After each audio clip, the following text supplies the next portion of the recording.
या सगळ्या संदर्भात बोलण्यासाठी प्रतिनिधी शिवाजी काळे आपल्याशी दिल्लीमधून जोडले गेलेले आहेत आणि वर्ध्यामधून पंकज गादगे सुद्धा आपल्या सोबत आहेत। सुरुवातीला मी शिवाजी यांच्याकडे जाते। शिवाजी, खासदारांनी सुद्धा काय अपेक्षा केल्या आपण बघितल्या। मुख्य म्हणजे मध्यमवर्गीय माणसाचं निश्चित अर्थसंकल्पाकडे लक्ष असतं, कारण त्याच्या रोजच्या जीवनाशी संबंधित अनेक बाबतीत बदल होणं, त्याच्या गोष्टी सुखकर होणं त्याला अपेक्षित असतं। या दृष्टीने अर्थसंकल्पात काय नेमके मुद्दे समोर येऊ शकतात? अगदीच हा अर्थसंकल्प म्हणजे फक्त मध्यमवर्गीय उच्चवर्णीय किंवा गरिबांचा नाही, तर 140 कोटीहून अधिक जी भारताची जनता आहे त्यांच्या स्वप्नांचा हा अर्थसंकल्प आहे। असं म्हटलं जातं की मनमोहन सिंग यांनी जी झाडं लावली त्याची फळं आपली पिढी खाते। आता पंतप्रधान नरेंद्र मोदी जी झाडे लावील ते भविष्यासाठी असतील। खरं तर पंतप्रधान नरेंद्र मोदी यांनी या देशाला 2047 पर्यंत विकसित भारताचं स्वप्न दाखवलेलं आहे। आता हे स्वप्न पूर्ण करायचं असेल तर भारताचा विकास दर हा सातत्यानं 8% GDP 8च्या पुढे असणं अपेक्षित आहे। त्यासाठी मॅन्युफॅक्चरिंग सेक्टरमध्ये आपल्याला मोठी भरीव जी आहे ती कामगिरी करावी लागणार आहे।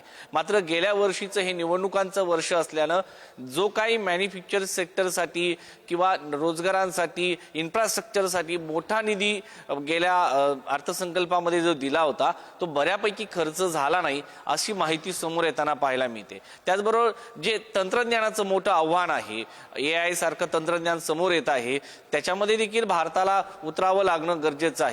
अलीकडच्या काळामध्ये जर आपण पाहिलं तर भारत ही जगातली 5वी अर्थव्यवस्था आहे। त्याच्यामध्ये सगळ्यात मोठं आव्हान जे असणार आहे ते चीनचं असणार आहे, कारण चीन हे मॅन्युफॅक्चरिंग सेक्टर आहे। चीन अलीकडच्या काळामध्ये जर पाहिलं असेल तर त्यांनी मोठ्या प्रमाणात ग्रोथ केली, मात्र सध्याच्या परिस्थितीमध्ये त्यांची ग्रोथ जी आहे ती खुंटलेली आहे।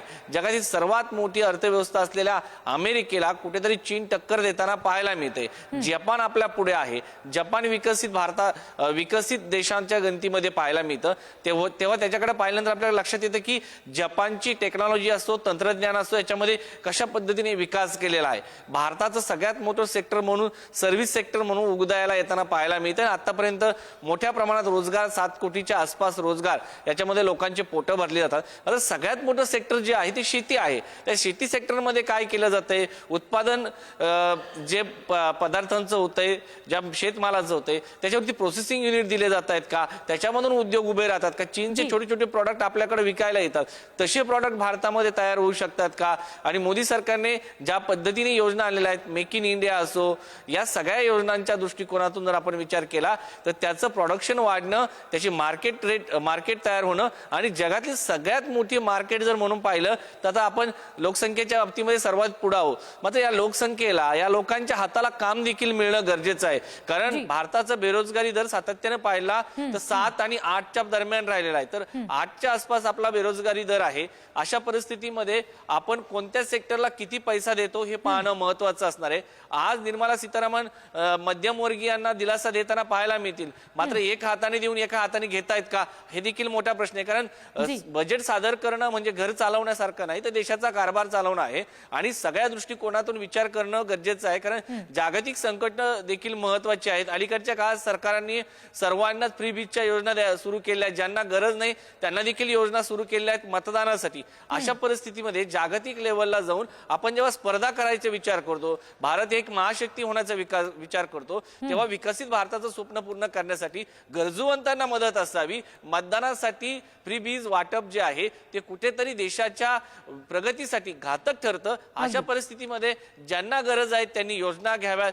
ज्यांना देशासाठी आपण जे काही काम करतो ते देशाच्या सेवेसाठी करतो हा भाव यामधून असणं गरजेचं आहे। त्यामुळं आजचं जे बजेट आहे हे देशाला पुढे घेऊन जाताना सर्वसामान्यांच्या आशा अपेक्षा पूर्ण करत असताना आपल्याला जगाची जी महासत्ता होण्याचं 2047चं स्वप्न आहे ते पूर्ण करण्याच्या दृष्टिकोनातून असणं अपेक्षित आहे। त्याचबरोबर मध्यमवर्गीयांना दिलासा देणं जे आहे, जसं पंतप्रधान नरेंद्र मोदी यांनी आताच म्हटलेलं आहे, मध्यम आणि गरीब वर्गाला दिलासा देणं गरजेचं आहे, कारण अलीकडच्या काळामध्ये मध्यमवर्गीयांची संपत्ती वाढताना दिसत नाहीये आणि श्रीमंतांची संपत्ती मोठ्या प्रमाणात वाढताना पाहायला मिळते।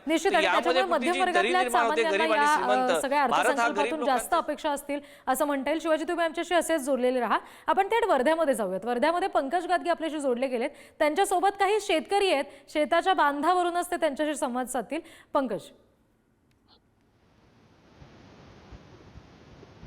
नक्कीच रिद्धी, आज निर्मला सीतारामन हे अर्थसंकल्प सादर करतील आणि पंतप्रधान नरेंद्र मोदी यांनी कालच सांगितलं का हा जो अर्थसंकल्प आहे हा ऐतिहासिक असेल, दिलासा देणारा असेल. जी. परंतु शेतकऱ्यांच्यासाठी सरकार विविध योजना आणते, परंतु शेतकऱ्यांच्या सुद्धा सरकारकडून काही अपेक्षा आहे. आपण सध्या वर्ध्यातील शेतकऱ्यांकडे आहे आणि वर्ध्यातून शेतकऱ्यांकडून जाणून घेऊया काय अपेक्षा आहे. हे जे शेतकरी आहे हे राबणारे शेतकरी आहे. काका, काय सांगाल, कशा प्रकारच्या या अर्थसंकल्पातून आपल्याला अपेक्षा आहे? अर्थसंकल्पातनं अपेक्षा म्हणजे काय की शेतीमालाला योग्य मोबदला मिळाला पाहिजे, ही व्यवस्था या देशात तयार झाली पाहिजे. तो मोबदला जर योग्य मिळाला, रास्त भाव मिळाला, जास्त नाही मागत शेतकरी, रास्त भाव जर मिळाला, यातून शेतकऱ्याच्या सगळ्या समस्या आपापच दूर होते.